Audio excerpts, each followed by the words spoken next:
La servante a demandé à la dame si elle allait revendre les bijoux et si le monsieur allait découvrir que la famille n'avait plus d'argent. La femme a répondu que le chéri avait toujours été honnête et incorruptible.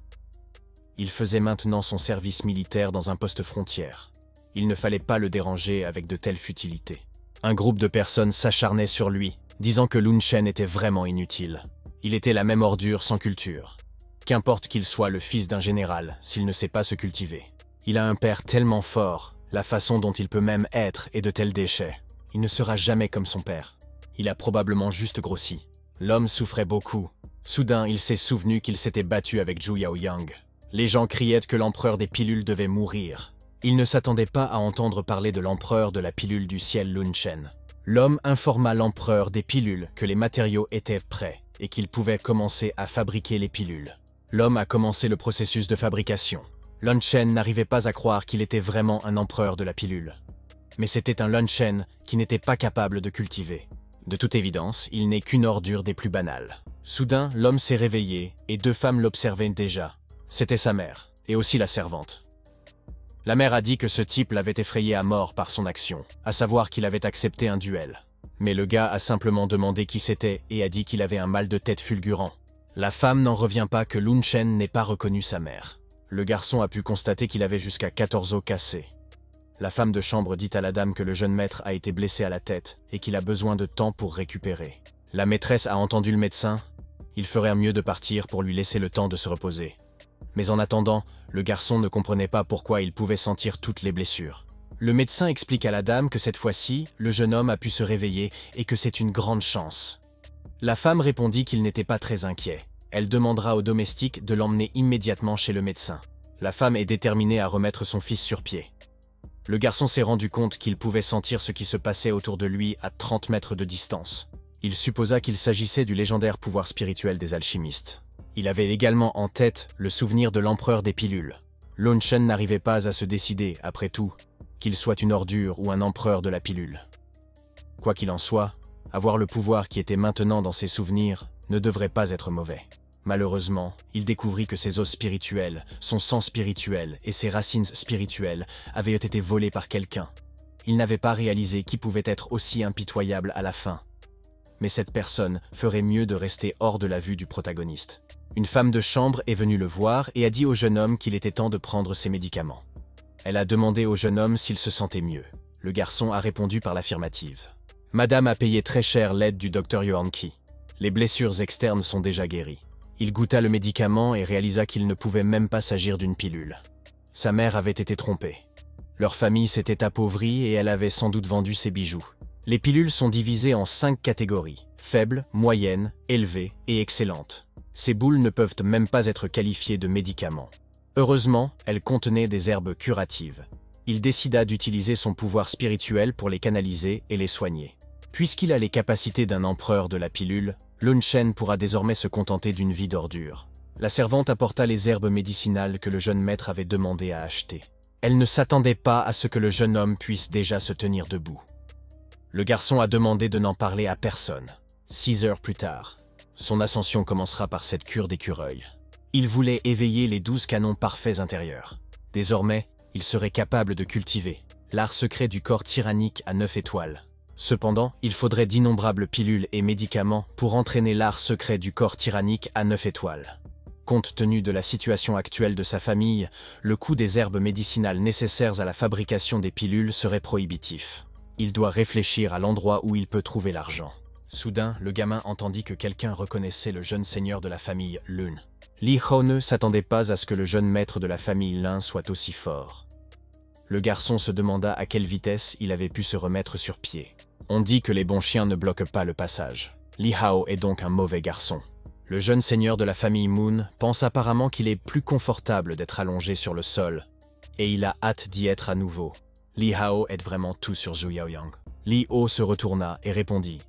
Ce Lun Chen cherche encore la mort. Sa main est saisie par un autre enfant qui lui répond que Li Hao l'a déjà trouvé. C'était Shifeng. Li Hao lui dit de ne pas mettre son nez dans les affaires des autres. Shifeng lui demanda pour qui il se prenait, osant intimider son frère. Lun Chen était très reconnaissant envers le frère Shi. Son interlocuteur s'est enquis de ses blessures. Il a également fait remarquer qu'il trouverait Zhu Yaoyang pour que le protagoniste puisse se défouler. Mais le garçon lui répondit que cela n'en valait pas la peine. Il pouvait s'occuper lui-même de ses ennemis et lui proposa d'aller se promener. Liao cria, si Lun Chen avait la moindre compétence, il devrait entrer dans l'arène contre lui. Le gamin se demande s'il a osé le provoquer. Li Hao se demandait s'il oserait s'opposer à lui ou non. Le protagoniste répond qu'une simple bataille est trop ennuyeuse et que si vous jouez, vous devez jouer gros. Il voulait donc faire monter les enchères. Li Hao demanda ce qu'une famille aussi pauvre pouvait miser. Il demande à son frère Shi de lui emprunter son épée. Même si cette épée n'est pas de haut rang, son prix avoisine les 5000 pièces d'or. Et le protagoniste voulait brandir cette épée. Li Hao s'interrogea, mais que se passerait-il si, en cas de défaite, le protagoniste refusait alors Shifeng? Mais ce type n'a pas à s'inquiéter. Shifeng est un homme de parole, et il ne recule devant rien. L'arène de combat à l'extérieur de la ville. Les deux parties ont signé un accord, et il est impossible de le refuser. Certains se sont demandé qui se battait aujourd'hui, car il semble que ce soit quelque chose d'intéressant. D'autres. J'ai remarqué la fameuse racaille de la lune, Chen. Il ne comprenait pas ce qu'il faisait dans l'arène. La fille en noir demande à sa sœur si elle n'est pas inquiète pour son fiancé. La fille en blanc se contente de le regarder. S'il n'y avait pas eu le contrat de mariage entre son père et la famille Moon, elle n'aurait pas perdu son temps ici. L'adversaire du fiancé de la sœur aînée se trouve à la 3e couche céleste. Le combat a commencé, demanda encore la jeune fille, se demandant si elle ne s'inquiétait pas vraiment pour lui. Elle, en revanche, a répondu que même si ce type meurt, ce n'est pas grave. La jeune fille demande si la fillette ne trouve pas que le fait qu'il ait grandi le rend encore plus beau. Si sa sœur ne l'aime pas, elle ferait mieux de céder à son fiancé. Elle a une langue précise et n'a pas d'os. Puisqu'elle aime tant ce type, elle devrait attendre que la sœur renonce au contrat de mariage et que le type soit à sa disposition. La jeune fille a répondu qu'elle comprenait. Li Hao fit remarquer que si le jeune seigneur de la famille de la Lune se rendait maintenant, sa vie serait épargnée. Lun Chen a répondu qu'il ne pouvait que parler, mais pas agir. Ils doivent en finir au plus vite, car il a encore des choses à faire. Les spectateurs criaient pour que Li Hao achève cette ordure le plus tôt possible. Il est connu de tous comme une ordure. Cette ordure doit se préparer à recevoir son coup. Ce serait un coup de maître de la part d'un artisan, mais le gars a juste frappé sous le ventre. Le public est sous le choc. Lun Chen lui donne alors un coup de poing au visage. Il a également déstabilisé son adversaire avec un coup de pied. Le protagoniste a gagné. Les gens n'ont pas réalisé que cela venait de se produire. Il semble que le fiancé de la sœur ait quelques atouts dans sa manche. La jeune fille répondit qu'elle était d'accord, et qu'il était temps pour eux de sortir d'ici. Le gamin rendit son épée à son frère. Frère Chen a pu évacuer sa colère. La protagoniste remercie son frère pour sa générosité. L'homme répondit qu'il n'avait rien fait de tel. Lung Chen lui répondit qu'il venait de gagner 5000 pièces d'or, et qu'il voulait donc lui offrir un thé. De plus, Shifeng ne comprenait pas comment il avait pu devenir aussi fort. Le protagoniste rit et répond qu'il lui racontera tout. Ce combat contre Li Hao est arrivé au bon moment, car l'argent était rare en ce moment. Au moins, ce chien sert à quelque chose. 4 heures plus tard, il est retourné au Baijiaoxing. Le pharmacien demande si le monsieur souhaite acheter des médicaments. Le garçon répond qu'il aimerait voir le catalogue du magasin, mais il est venu ici pour se rafraîchir la mémoire. La pilule Feng Fu nécessite de l'herbe de l'au-delà, de la racine de dragon souterrain et quelques autres éléments. Mais il a vu quelque chose qui l'a un peu choqué. En un instant, il ne vit plus tout l'argent qu'il avait gagné lors du duel. Il n'a pu acheter qu'un lot de pilules. La restauration du QI et 3 paquets d'ingrédients pour la pilule de Feng Fu. Cela lui a permis d'augmenter sa force de manière significative. L'homme commençait déjà à s'enthousiasmer de voir à quel point sa force s'était accrue. Mais il n'en avait que l'impression. Il s'est rendu compte qu'il avait fait une erreur quelque part. Il doit réessayer pour rafraîchir les connaissances de l'empereur des pilules. Ce qu'il utilisait était un simple feu alchimique provenant du Dantian. Le cultivateur pouvait le contrôler par la volonté de son esprit. Il est courant d'utiliser des flammes animales. En effet, une bête démoniaque peinte de type feu peut aider l'alchimiste à économiser ses propres consommables. Le feu le plus élevé est le feu spirituel, mais la méthode pour l'obtenir est ancienne et mystérieuse. Seuls de puissants alchimistes sont capables de le contrôler. Heureusement, son autre main était libre. Il décida de s'appuyer sur ses propres pilules pour restaurer le QI. 4 heures plus tard, ces pilules de récupération sont vraiment bonnes. Ainsi, d'une part, il reconstitua son QI avec des pilules de récupération. D'autre part, il a fusionné la pilule de Feng Fu avec le feu alchimique et ainsi de suite pendant 3 jours. Il devrait essayer. Le feu du protagoniste est devenu bleu, et il a essayé de sceller les cieux. Mais tout son travail a été vain. Le gars ne pouvait pas croire que c'était réel. Pourtant, il a réussi à s'imposer. Même s'il s'agit de 3 pilules ratées, elles ont un effet médicinal. Et comparées à la charpie de sujet qui a été donnée à sa mère, celles-ci sont beaucoup plus efficaces. Mais le personnage principal était complètement épuisé. Il a fait un rêve dans son enfance. Il demande à son père de ne pas partir. L'homme dit à son fils d'être un garçon obéissant et au père de partir, car il avait aussi des choses importantes à faire. Le garçon s'est réveillé en criant et en parlant de son père. Le protagoniste s'est rendu compte que ce n'était qu'un rêve. Il remarque également une pilule dans une boîte posée sur la table qui a dû être apportée par sa mère. Pour le bien de sa mère, de son père et de lui-même, il doit devenir plus fort et plus vite. Les effets de la pilule se font sentir de la tête aux pieds. Il s'est réjoui que tout ne soit pas perdu et a décidé de créer une pilule de meilleure qualité la prochaine fois. Autour de sa main, le feu réapparaît. Sa maison a commencé à s'effondrer. Le protagoniste a réussi à se dégager des coups de poing. Sa mère se précipite vers lui, ainsi que les autres domestiques. La femme était inquiète et a demandé si l'homme allait bien, et ce qui s'était passé en premier lieu. Lunchen répond qu'apparemment ce bâtiment n'a pas été rénové depuis longtemps. La mère demanda au garçon où il allait. Il répondit qu'aujourd'hui était le jour du recrutement pour le pavillon de l'enseignement suprême, et qu'il devait donc courir. La maîtresse ordonne à la fille qui se tient à côté d'elle d'aider le jeune maître à s'habiller. La femme se demande pourquoi elle pense que son fils a changé. Tout le monde accueillit frère Chen. Cela faisait trop longtemps qu'ils ne s'étaient pas vus. Le protagoniste a répondu qu'il était heureux de revoir frère Yu et le reste des messieurs. Il pensait que frère Chen était venu écouter les cours de maître Zhang. Mais le protagoniste a répondu qu'il était venu pour lire des traités d'arts martiaux. Mais tout le monde savait que frère Chen ne pouvait pas cultiver. Alors on ne voyait pas pourquoi il aurait besoin de traités. Mais il n'avait apparemment pas entendu dire que frère avait battu Li Hao il y a quelques jours. Ils commencèrent à demander des conseils à frère Chen. Il lui répondit qu'il était simplement tombé sur un livre rare sur la physiognomonie et qu'il avait fait quelques progrès. Frère Ma pensait qu'il était le genre de gars au début de la rue qui intimide les gens. Mais le garçon a répondu qu'il s'était entraîné longtemps et durement, et que ce jour-là, il avait vu les sourcils et les tempes de Li Hao devenir noirs. Et c'est seulement à ce moment-là qu'il avait accepté de relever le défi. Cela semble être vrai. Il semblerait donc que Li Hao n'était pas tout à fait en pleine possession de ses moyens ce jour-là, et qu'il n'a pas pu montrer tout son potentiel. Le gamin se demandait si le frère de Chen pouvait montrer ses prouesses, et lui dire pourquoi sa fiancée se cachait constamment de lui. Le protagoniste n'avait jamais imaginé que son excuse fonctionnerait. Il a accepté de le faire. Ensuite, il a offert à son frère un morceau à manger. Si c'était bon, il pouvait en reprendre. Grâce à son frère, il a compris quelque chose. Il faut savoir mesurer et ne pas être avide. Et le personnage principal s'est rendu compte que ce type était vraiment fait pour être philosophe. Il l'a bien dit. Mais il a tort sur un point. C'est parce qu'il est gros. Il devrait juste manger moins, parce que quelle fille pourrait aimer un gros? Soudain, le gamin remarqua le jeune seigneur de la famille Li, et se demanda si ses blessures étaient déjà guéries. Il l'a même félicité. Li Hao le traita de véritable salaud. Il décida de le défier dans une arène de vie et de mort. Comme il ne supporte pas d'être séparé de l'au-delà, il va lui fabriquer un wagon à sens unique.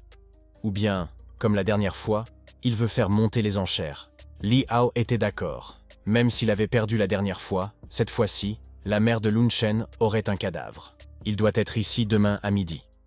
Le jeune a fait remarquer qu'il s'agissait d'une question de vie ou de mort. Mais ce n'est pas un problème pour lui. Les sourcils du jeune maître de la famille Li s'assombrirent. Le souffle de la mort l'a enveloppé. Il ressemble déjà à un fantôme. Il ne survivra pas au lendemain. Il y a aussi un cas où il aura besoin de l'aide de ces messieurs. Lui, ainsi que quelques autres, se joindront à eux. Il n'aime pas non plus ce Li Hao. Les 80 000 $ qu'il a accumulés, il les donnera à frère Chen. Quelqu'un était prêt à donner 60 000 à son frère, et quelqu'un d'autre 30 000. Ils n'oseraient pas justifier leur confiance. Soudain, Zhu Yaoyang est arrivé avec Li Hao et s'est excusé pour la dernière fois. Il s'est excusé sincèrement. Qui aurait cru qu'il battrait le protagoniste à tel point qu'il ne serait même pas capable de reconnaître sa propre mère? Le jeune homme se rendit compte que le guérisseur lui avait tout dit. Bien qu'il ait de graves blessures, ce ne sont que des blessures externes. Les pilules sont destinées aux blessures internes. Il semble que l'appauvrissement de la famille Lin ne soit pas venu tout seul. Il est maintenant clair que leur véritable but est de s'unir. Ils se sont en effet unis. Si c'est le cas, il est temps de lui donner une leçon. Bientôt, Lunchen sera capable de le battre au point qu'il ne se souviendra même plus de sa grand-mère. Une telle ordure ose se vanter. Il a dû décider de mourir. Tout le monde criait pour que Zhu Yaoyang lui donne une bonne leçon. Ils sont tous deux héritiers de grandes familles. Mais l'un est un prince et l'autre est une ordure. Il n'est rien d'autre qu'un petit rien mesquin qui ne peut rien faire d'autre que de ramper devant lui. Même si Yao Yang décidait de le frapper, il n'oserait rien faire. Mais le protagoniste a supposé qu'il parlait de lui-même. Tout le monde a immédiatement crié pour que cette ordure laisse partir Yao Yang. Cette ordure ne fait que jouer avec la mort. Quelqu'un s'est demandé lequel d'entre eux était si courageux et osait être le premier à voir le royaume des morts. C'était le frère de Shifang. Ils entendirent le cri de celui qui avait osé faire du bruit ici en premier lieu. Le règlement prévoit que les combats dans l'enceinte de la bibliothèque sont sanctionnés par une interdiction d'1 mois, demanda le vieil homme, quelqu'un voulant subir la punition. Il s'est avéré que c'était le professeur Zhang. Le protagoniste a répondu qu'il lui était apparu et qu'il ne faisait qu'une expérience. Le professeur a demandé quel était l'objet de l'expérience. Le personnage principal a répondu qu'il voulait tester combien de temps un doigt pouvait résister à 5 doigts. Après avoir mené cette expérience, ils ont conclu qu'il était impossible de résister aux forces combinées. Lui-même et Zhu Yaoyang ont acquis des connaissances et une vision inestimable du pouvoir. Yaoyang est d'accord avec les paroles du personnage principal. L'enseignant a admis que si c'était le cas, il n'avait aucune raison de les punir. Mais il faut leur dire qu'il n'y a pas de bruit ici. Yaoyang lui a dit d'attendre. Lun Chen a répondu qu'il était toujours heureux de poursuivre cette expérience avec le frère Zhu. Après-midi, salle des techniques de combat. Liao a rapporté à son frère Yaoyang qu'il avait défié Togo Lun Chen dans un duel à la vie et à la mort. Cette fois-ci, il en finirait définitivement avec cette ordure. Il était également déterminé à venger le frère de Yaoyang. Mais Yaoyang répondit qu'il n'était pas encore temps de le tuer. Sinon, il l'aurait tué lui-même la dernière fois. Yaoyang lui demande comment il a perdu contre lui la dernière fois. Li Hao a répondu qu'il pensait qu'il serait trop facile de battre cette ordure, et qu'il avait donc oublié de se défendre. Cet idiot ne doit pas le sous-estimer cette fois-ci. Mais il doit aussi laisser vivre le protagoniste. Li Hao n'arrivait pas à croire que frère Yaoyang voulait le laisser partir si facilement. Il n'a pas dit que Li Hao ne pouvait pas le dépouiller de quelques membres. C'est une chose avec laquelle il est à l'aise. Leur conversation avait déjà été entendue par le personnage le plus important. Il n'a fait que rire de leur plan. Le protagoniste s'est rendu compte qu'il devait améliorer ses techniques, faute de quoi il ne serait pas à la hauteur dans un combat. Il possède un corps tyrannique 9 étoiles, ainsi que des connaissances en alchimie. Cette technique est très efficace. Mais quelqu'un s'est déjà emparé de la technique. Il a immédiatement commencé à relire le livre. Mais le protagoniste a décidé de ne pas se laisser faire. Il s'est excusé d'avoir la main qui le démangeait. Un garde est arrivé et a demandé qui avait osé mettre le désordre dans la salle des techniques de combat. Il demande au personnage principal ce qui s'est passé ici et pourquoi l'autre gars saignait. Mais ce dernier lui a suggéré de se renseigner lui-même. Yaoyang a dit à l'homme qui doit être Wang Man's le visage vient de démanger et Lun Chen a tendu la main. Il n'y avait pas de combat ici. Il a demandé au maître de tout régler. Wang Man ne s'attendait pas à ce que le frère Yaoyang protège la poubelle. Liao lui fait signe de ne rien dire. Un homme demanda à Yaoyang s'il était le fils du prince du comté de Manwang. L'homme répondit par l'affirmative. Le seigneur dit à celui qui est à terre de se lever et de se secouer, et de se tenir hors de sa vue. Yaoyang lui a dit « Sois patient un moment, car je vais demain Li Hao le venger. » Il va définitivement repeindre ce Lun Chong. Il a trouvé une technique appelée Bull Power. Elle s'est avérée assez efficace. Bien que parmi les 3 décharges, à savoir céleste, terrestre et humaine, il s'agisse de la technique la plus faible. Cependant, la manière de développer la technique est assez simple pour obtenir directement le résultat. Le pouvoir spirituel est également cool, et en plus il peut apprendre cette technique rapidement. De cette manière, Lun Chen découvrit également une technique rare de déplacement appelée le pas de chasse au vent. Une fois la technique maîtrisée, il faisait déjà nuit. C'était déjà la 2e pilule de Feng Fu. Le point d'acupuncture de Feng Fu est devenu un peu plus grand. Cependant, à l'heure actuelle, le Feng Fu en est encore à l'étape de la pose des fondations. Viennent ensuite la fabrication des moules et la condensation. Mais les étapes ne s'arrêtent pas là. Il faut encore de nombreuses pilules pour y parvenir. Il était enfin capable d'intérioriser la pilule du Feng Fu, et maintenant il pouvait en expérimenter les résultats dans la pratique. Il a également remarqué une patinoire en pierre. Il l'a lancée vers le haut. Après cela, le gars a utilisé un coup de pied de taureau. Ce coup était assez fort. Soudain, il entend des cris indiquant qui est ici et ce qui s'est passé. Il a encore fait la mauvaise chose et a compris qu'il était temps pour lui de partir d'ici. De plus, le protagoniste n'a pas compris le rang de l'art secret du corps tyrannique à 9 étoiles. L'étape de la poursuite du vent est également utile. Le garçon se retrouve dans un endroit qu'il ne connaît pas. Il y avait aussi une fille à côté de lui. Le gars reconnut qu'elle était si belle qu'elle ressemblait même à une fée. La fille s'est assise juste à côté de lui. C'était trop excitant pour le protagoniste. Il est là lui aussi après tout. Mais il a deviné que cette fille n'avait pas l'air de le voir. Ce n'est pas normal. Mais tout de même, le type se demandait pourquoi il se comportait comme une pierre d'achoppement maintenant. Comme elle ne le voyait pas, le type a décidé de la toucher. Et elle semble le sentir. Il s'est réveillé immédiatement. Il s'agissait d'un simple rêve après tout. Lan Chen a supposé que c'était à cause des effets du médicament. À midi, l'association de la bataille appelait les gens à venir placer des paris. La bataille décidera qui survivra et qui mourra. Li Hao 1 contre 2. Lung Chen est un pari de 1 à 10. Une personne a parié 10 000 sur Li Hao. Une autre personne a parié 20 000 sur lui. Personne ne s'attendait à ce que quelqu'un mette autant que 300 000 sur le Shenya de la Lune. C'était Shifeng. Shifeng demanda s'il y avait un problème. L'homme répondit qu'il n'y avait pas de problème. Il pensait que Lun Chen se débrouillerait bien cette fois-ci, et que ses feuilles perdraient toutes. Li Hao était déjà arrivé dans l'arène. Il était déterminé à ce que Lan Chen meure aujourd'hui. L'homme a indiqué que le jeune homme était arrivé 1 heure avant le début du concours. Il lui a donc demandé s'il l'attendait ici. Mais il y avait trop peu de spectateurs pour voir la disgrâce de Lun Chen. Il décida d'attendre quand même. La fille informe sa sœur que ce type a déjà perdu, mais qu'il veut quand même une revanche. La jeune fille a également demandé si elle avait rompu le contrat de mariage avec lui, étant donné qu'ils étaient déjà là depuis quelques jours. La sœur a répondu qu'elle ne savait pas comment s'y prendre. S'il perd aujourd'hui et qu'elle annonce immédiatement la rupture des fiançailles, ce sera comme si elle achevait son chien battu. Si l'on considère la griffe de sa sœur, elle atteindra le stade pré-ciel ou même le stade du Dao céleste dans le futur. Ils sont définitivement comme le ciel et la terre, et ils ne fonctionneraient pas de toute façon. Mais pour une raison ou une autre, elle se sentait un peu mal à l'aise. Tout le monde tourna immédiatement son attention vers l'homme en robe. Ils supposèrent qu'il s'agissait de Lun Chen. Leur supposition était correcte. C'était bien le frimeur. Quelqu'un avait informé Li Hao que son adversaire était arrivé. Certaines personnes ont également soutenu Lun Chong. Li Hao a crié au protagoniste de se lever et d'accepter sa mort. Le personnage principal a fait une blague sur le fait que l'idiot est déjà en feu. Li Hao est déterminé à rendre la monnaie de sa pièce à ce salaud au centuple. Que Hao ne semble vraiment pas se rendre compte que sa langue est son propre ennemi. Il a forcé le protagoniste lui-même. Le temps est écoulé et il est temps que le combat commence. Le protagoniste était manifestement prêt pour cela. Li Hao lui demanda s'il était enfin prêt à affronter la mort. L'homme de Wang a crié de tuer le bâtard pour lui. Li Hao décida immédiatement d'attaquer. Les filles ont fait remarquer que c'était trop rapide, mais le protagoniste a esquivé calmement. Il est ensuite apparu derrière son adversaire. Lung Chen lui donne un coup de pied. Li Hao décida de le frapper à nouveau et lui cria de dire déjà adieu à sa vie. Mais tout cela n'a servi à rien. Li Hao était déjà furieux.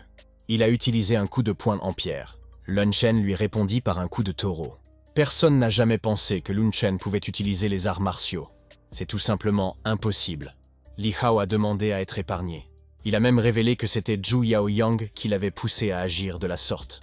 Yaoyang a crié « Oui, comment Li Hao ose dire une telle chose ?» Li Hao répondit qu'il disait la vérité. C'était Yaoyang qui les avait incités à faire du mal à la famille Lum, et qui leur avait ensuite donné une bonne récompense. Il s'avère que son intuition était la bonne. Li Hao voulait dire que Zhu Yaoyang est le même chien, mais qu'il y a quelqu'un derrière son dos. Mais il n'a pas le temps de prononcer le nom de celui qui a tout prévu. Un inconnu l'a tué. Lun Chen ne savait pas exactement de qui il s'agissait. Il semble que les témoins aient décidé d'éliminer celle-ci. Le juge annonce que Lun Chen a gagné. Ceux qui avaient parié sur Li Hao n'étaient certainement pas contents. Yaoyang a répondu qu'il était temps pour eux de partir. Le frère de Shi s'est approché de lui et lui a demandé quand ce gamin était devenu si fort. Lun Chen était désormais leur héros. Ils ont également dit qu'ils avaient couru pour obtenir de l'argent des paris. Ils décident d'attendre la fin des honneurs pour se rendre à l'association des alchimistes. Avant sa mort, Li Hao voulait dire qui était derrière Zhu Yaoyang, mais il a été tué. Une affaire similaire n'est vraiment pas facile. Il est le seul à pouvoir le faire maintenant. Il doit donc se renforcer le plus tôt possible. Après avoir gagné contre frère Shi, il reçut une carte de cristal avec 3 millions dessus, ce qui accélérerait sa culture. Mais soudain, il remarque une personne familière. C'est le même guérisseur qui a ensuite parlé à Mère. Le gamin a dit qu'il était venu pour participer à la certification des alchimistes. Le vieil homme pensa qu'il avait perdu la tête pour avoir décidé d'y participer. Mais le garçon répondit qu'il était vraiment venu pour participer à l'examen. Le vieil homme n'a pas le temps de lui parler ici. Il décide d'appeler les gardes pour qu'ils jettent le protagoniste dehors. Si ce vieil homme a des dates dans les oreilles, il a décidé de le lui redire. Ce maître est venu participer à la certification des alchimistes. Soudain, le responsable de l'association est apparu et a demandé qui avait osé faire du grabuge ici. Il s'avère que ce très grand maître du Yunki. Le vieil homme lui répond que ce type est entré en courant pour faire du tapage et qu'il va le chasser immédiatement. Mais le protagoniste a seulement remercié Yunki de lui avoir sauvé la vie. Le grand maître a demandé si cet enfant s'était accidentellement trompé d'étiquette. Longshan a répondu qu'il ne pouvait pas se tromper. Sa mère invita un grand maître et dépensa plusieurs centaines de milliers de pièces d'or pour obtenir une pilule d'os de tigre afin de soigner ses blessures. Le vieil homme demande au responsable de l'association de ne pas écouter ses divagations. Le grand maître a remarqué que le vieil homme connaissait les règles et qu'il était interdit d'apporter des pilules dans l'association. Il a donc dit à ce vieil homme de sortir d'ici. Le vieil homme a crié qu'il s'était trompé de personne. Il avait déjà entendu parler d'alchimistes qui prenaient des pilules. Mais il n'avait jamais imaginé que son confident ferait une telle chose. Monsieur est trop généreux. À cause de cet homme, sa mère a dû vendre ses bijoux pour acheter des médicaments. Il a donc décidé de rétablir la justice. Le grand maître a remarqué que cet enfant est très intéressant. Yunki supposa qu'elle n'était pas venue à son association uniquement pour rétablir la justice. Le garçon s'est emparé de la justesse du maître. Il était en fait venu pour participer à la certification des alchimistes. Yunki reconnut qu'il possédait une flamme spirituelle assez puissante. Il est encore si jeune et il a déjà ce genre de pouvoir. Peut-être est-il vraiment fait pour être alchimiste. Le grand maître dit au jeune homme de le suivre jusqu'au lieu de certification. Lorsqu'ils ont acquis leur place, on lui a dit de libérer sa flamme. Parmi les niveaux célestes, terrestres, mystérieux et impérial, il avait déjà atteint le niveau impérial. Le deuxième test consistait à utiliser la flamme spirituelle pour voir combien de perles il pouvait sortir de l'eau grâce à son pouvoir. Le protagoniste a réussi à ramasser toutes les perles. C'est dommage qu'ils puissent pleinement montrer leur force. Il devrait encore être un débutant. Le grand maître a découvert qu'il avait vraiment un niveau mystérieux. La force de sa flamme spirituelle, exclusivement son talent, peut être bien développée. Allongée sur le sol, la protagoniste a demandé à son maître s'il avait passé la certification. Le grand maître a répondu qu'il avait tout réussi. Il a faim d'essayer de se lever et a remercié le maître. Yunki demanda si cet enfant allait bien, comme il est doué pour jouer la comédie. Le type a répondu que cet élève souhaitait apprendre l'art du pilori. Il a également demandé à ce qu'on le prenne comme apprenti. Avec sa force actuelle, le grand maître ne pensait même pas à refuser de l'accepter comme disciple. Le maître lui a dit de s'entraîner dur et il lui en donnera l'occasion. Il viendra le voir lorsqu'il aura atteint le sommet du chemin de la pilule. Le gars a avoué qu'il voulait le titre d'apprenti pour pouvoir quitter cet endroit. Personne n'oserait lui chercher Noise. Cet enfant est vraiment intéressant.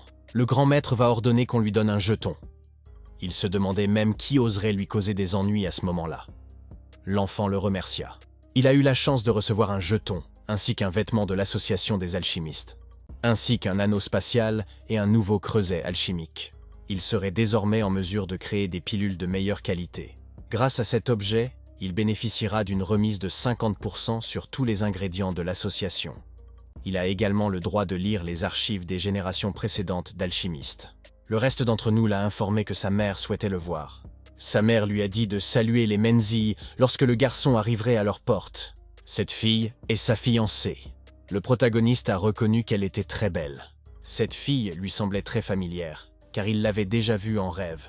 Il ne s'attendait pas à ce qu'elle devienne sa fiancée. La mère se demandait si le garçon ne dirait rien en réponse à sa salutation. L'homme l'a également salué en retour. La femme a décidé de les laisser déplacer les friandises pendant qu'ils discutaient ici. Il y a eu un silence gênant entre eux. Le protagoniste lui a proposé de s'asseoir. Elle a refusé. Il y a quelque chose à discuter avec lui, et elle propose donc de changer de décor. Il demande à la jeune fille d'attendre, car il doit prévenir sa mère. Et maintenant, il est enfin de retour. Il ne s'attendait pas à ce qu'elle ait une idée démoniaque d'une bête de rang 2. Menzi lui dit de ne pas avoir peur, car c'était son griffon invoqué qui montait la bête. La jeune fille lui dit de s'asseoir également derrière elle. Puis ils ont finalement décollé. La protagoniste l'a saisie par la taille. La fille lui a dit de faire attention à ses mains. Longshan s'est excusé auprès d'elle. Il n'a pas encore appris à voler. La fille voulait déjà commencer à discuter du sujet pour lequel il s'était rendu dans un tel endroit, et le gars a immédiatement compris qu'elle voulait mettre fin au contrat de mariage. Menzi lui a demandé comment il le savait. Le protagoniste a répondu qu'il ne faisait que deviner. Il a remercié la jeune fille de ne pas l'avoir dit devant sa mère. Elle ne doit pas s'en vouloir. Les affaires récentes de sa famille ne sont plus un secret depuis longtemps. Il a donc demandé à sa mère d'apporter le contrat de mariage. C'est une erreur que leurs pères ont commise. Ils étaient en bons termes et ont décidé de fusionner leurs familles. Mais ils ne peuvent en aucun cas forcer leurs enfants à le faire. Elle ne devrait donc pas s'inquiéter. À partir de ce jour, il s'entraînera dur, et lorsqu'il sera plus fort, il la retrouvera sans aucun doute. Et même si elle rompait ce contrat aujourd'hui, il s'occuperait toujours d'elle. La jeune fille le remercia pour ses paroles. Heureusement qu'elle ne le déteste pas. S'il continuait à susciter la passion, elle tomberait sûrement amoureuse de lui. Mais soudain, il a ressenti quelque chose. Il s'agissait d'une autre personne chevauchant une bête démoniaque. En fait, il s'agissait d'un camarade plus âgé de Ki. La plus jeune tardant à revenir, le maître envoya un compagnon d'apprentissage la chercher. L'enfant a également remarqué que le protagoniste se tenait près d'eux. Menzi n'a pas dit n'importe quoi, et tout ce qu'elle a fait, c'est demander cher à ce monsieur. Elle a remercié le monsieur. Mais cet élève n'a manifestement pas aimé quelque chose. Il a immédiatement attaqué le protagoniste. Il était défendu par une autre fille. Elle connaissait également le QI le plus ancien. Elle ne pensait même pas qu'il était le genre d'homme à lever la main sur des mortels. Ne craint-il pas d'avoir des ennuis si le maître découvre ce qu'il a fait? L'homme lui répond que Junior se trompe et que tout ce qu'il veut, c'est le tester. Il est assez clair que ce salaud voulait le mutiler. Il s'est souvenu de ce sale type. La jeune fille s'est tournée vers lui et lui a expliqué qu'il n'était qu'un interne. La culture du palais fénin. Et sa culture est assez élevée. Le protagoniste devra certainement faire de son mieux. Elle voulait aussi partir avec le chi le plus âgé. Le protagoniste se souvenait de quelque chose, mais il n'arrivait pas à savoir de quoi il s'agissait. Il a traité le protagoniste d'ordure. Partout où il allait, il y avait quelqu'un comme lui. Quoi qu'il en soit, aujourd'hui, il a obtenu ce qu'il voulait. Même s'il lui a donné le contrat de mariage, son attitude envers lui est plutôt bonne. De plus, lorsqu'elle a reçu le contrat, elle ne l'a pas déchiré sur le champ, mais l'a soigneusement caché. Cette fille est si belle, et il y a certainement une foule d'admirateurs qui font la queue derrière elle. L'élève plus âgé qui est venu après elle était assez collant. Qui sait, il y en a peut-être d'autres comme eux. Mais il y a aussi un point essentiel. Il a volé jusqu'ici sur sa bête démoniaque puisqu'il y retourne. Le domaine de la famille Moon, je crois que quelque chose a encore explosé. Mais plus personne ne court après ce son. La famille semble s'y être un peu habituée. Cette fois-ci, il dispose de toutes les pilules de qualité moyenne. Il a décidé d'essayer. Les jours suivants, le protagoniste a pratiqué l'alchimie de manière continue. Le jour du recrutement au pavillon des enseignements suprêmes est passé inaperçu. Par rapport au passé, sa force s'est considérablement accrue. S'il continue ainsi, il ne tardera pas à récupérer sa femme. Ce type va tacher les fleurs de son sang. Pavillon suprême de l'enseignement. Tout le monde remarqua immédiatement le Lunchen qui venait d'arriver. Tout le monde disait qu'il devait avoir un niveau de culture élevé. Il a lancé quelque chose pour le frère Shi, et c'était une pilule de condensation du QI. Les autres se sont immédiatement précipités pour examiner cette pilule. C'est vraiment une bonne chose. Le protagoniste a expliqué qu'il s'agissait d'une pilule de condensation de qualité moyenne. Tout le monde voulait voir la pilule. Le protagoniste les a calmés. Il leur expliqua qu'il avait déjà préparé pour chacun d'eux une fiole de potion d'amélioration de l'esprit. Ils doivent prendre 3 gouttes par jour, jeûner et obtenir des résultats au bout d'une semaine. Pas de nourriture lourde, pas d'alcool et pas de solitude. L'effet se fera sentir au bout de 7 jours et la sensation de QI au bout d'un demi-mois. Le temps nécessaire pour parvenir à la condensation dépend de l'effort fourni. Frère Shi ne savait même pas comment remercier Lunchen. Le protagoniste a répondu qu'il n'avait pas besoin de tout cela et a demandé comment il devait y répondre. Il a juste besoin que lorsqu'il aura besoin de l'épée de son frère, il n'hésite pas une seconde. Ils ne peuvent même pas exprimer leur gratitude par des mots. Il s'incline respectueusement devant Monsieur Moon. Le personnage principal a décidé de sortir et de goûter aux sucreries puisqu'il ne mangeait que des pilules. On lui propose une tasse de thé. Et soudain, le 7e prince arrive. Et il était accompagné de ce même Zhu Yaoyang. Tout le monde s'est immédiatement incliné pour saluer le 7e prince. Comment vivre courageusement de la part de Lun Chang, sans même s'incliner? Devant lui, membre de la famille impériale, il refuse de suivre l'étiquette. A-t-il décidé de se rebeller contre lui? Le protagoniste a demandé à Wang Man s'il voulait que Lun Chen lui présente un guérisseur dentaire. Un petit héritier de la noblesse comme lui, sans rang officiel ni accomplissement, ose ne pas s'incliner devant le prince. Le gars explique qu'il n'est qu'un enfant, et qu'il ne se préoccupe donc pas de lui. Il devrait retourner d'où il vient. Ce bâtard cherche certainement la mort, et le 7e prince a ordonné son arrestation. Wang Man s'est immédiatement jeté sur lui, mais le protagoniste l'a simplement jeté de côté. Ensuite, Yao Yang a exécuté un coup à 6 lumières. Le protagoniste lui a jeté la table. Yao Yang a réussi à le détruire. Après quoi, le protagoniste a encaissé ce coup avec facilité. C'est maintenant au tour du Mung Cheng. Il a immédiatement projeté son adversaire au sol. Après quoi, le protagoniste l'a incliné vers les autres. Le 7e prince tremble de peur. Le garçon lui demande immédiatement ce qu'il fait. Le garçon a supplié de ne pas s'approcher de lui. Le protagoniste répond qu'il n'aurait pas dû être forcé de le faire. Il est donc trop tard pour lui reprocher ce qu'il va faire. Mais soudain, il montra sa tablette d'alchimiste et demanda au garçon s'il devait se prosterner devant le prince. Le garçon répondit qu'il n'avait pas besoin de le faire. De plus, le prince s'est empressé de vouloir partir, et le protagoniste lui a redemandé s'il n'allait pas rester avec eux. Le garçon a répondu qu'il avait encore des choses à faire, et qu'il irait donc. Le protagoniste se retourne pour s'approcher de Yao Yang. Shifeng pensait déjà que le gamin voulait le tuer, mais il soulignait simplement que les bons ne vivent pas longtemps. Et les mauvais vivent longtemps et sont toujours en cœur. Par conséquent, ce type s'en sortirait certainement. Le frère de Shi se rendit compte que le protagoniste essayait simplement de l'aider. S'il ne voulait pas qu'il meure, il devait le faire sortir d'ici rapidement. Ils décidèrent également de laisser quelques personnes ici pour nettoyer. Comme Yao Yang avait soudoyé le garde la dernière fois et qu'il n'était pas revenu, Lun Shen passa la première moitié de la journée dans la salle des techniques martiales. Il se demandait pourquoi ce type n'arrivait pas à trouver des techniques normales. Il avait réussi à en trouver une la dernière fois, ce qui prouvait que la chance n'était vraiment pas permanente. Il y a également remarqué quelque chose d'intéressant. Ils ont été nettoyés en profondeur. Soudain, il a trouvé un peu plus de peau. Soudain, il entend une voix qui lui dit qu'on l'a traité d'ordure. Il se débarrasse immédiatement de ce qu'il a entre les mains. Il a ressenti une énergie très forte. Il s'agit en fait de la division des cieux. Même le nom est trop présomptueux. Qui peut comprendre cette absurdité? À part les 9 points rouges, il n'y a rien d'autre. Soudain, on annonça que la salle des techniques de combat fermait et que tout le monde devait ramener ses techniques et quitter la salle. Cela signifie qu'il devra à nouveau attendre 1 mois, et il n'a pas beaucoup de temps. Il remarque que tout le monde a déjà quitté les lieux. Mais soudain, un garde s'est approché de lui et lui a demandé si ce jeune était pressé. Il lui a également demandé ce qu'il tenait. Le protagoniste a répondu qu'il souhaitait emporter cette page de peau souillée chez lui et l'étudier. En guise de remerciement, il était prêt à offrir cette pilule de condensation du Qi au seigneur. L'homme a répondu qu'il n'avait rien vu et a accepté le cadeau. Le garçon s'est immédiatement enfui et a remercié le gentleman. Le garde ne comprend pas d'où vient le garçon. Maintenant, il va pouvoir étudier cette peau souillée. Qui sait, il y trouvera peut-être quelque chose d'utile. Soudain, quelqu'un a jeté un filet sur lui. Il est maintenant tiré par un faucon.